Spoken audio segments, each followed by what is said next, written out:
اعوذ باللہ من الشیطان الرجیم بسم اللہ الرحمن الرحیم۔ عزیز طلبہ، السلام علیکم ورحمۃ اللہ وبرکاتہ۔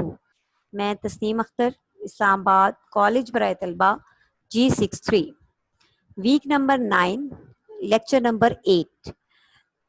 آج جو ہم ویک نمبر 9 میں سبق پڑھیں گے وہ سبق نہیں بلکہ ایک نظم ہے۔ اس نظم کا نام ہے برائی کا انجام۔ برائی کا انجام شمس القمر عاقب صاحب نے لکھی ہے۔ برائی کا انجام، جیسا کہ عنوان سے ہی بچوں ظاہر ہو رہا ہے کہ اس نظم میں برائی کے متعلق بتایا گیا ہے کہ برائی کرنے والے شخص کے ساتھ اس دنیا میں یا اس معاشرے میں کیا کیا ہو سکتا ہے، اور برائی کرنے والے کو کا انجام کیا ہوتا ہے، اس کو کن کن نقصانات کا سامنا کرنا پڑتا ہے۔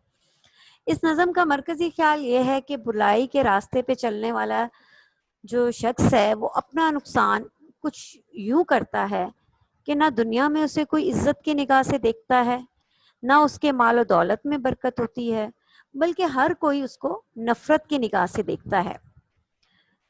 نہ اس کے مال و دولت میں برکت ہوتی ہے، دنیا میں وہ لوگوں کا گناہگار ہوتا ہے۔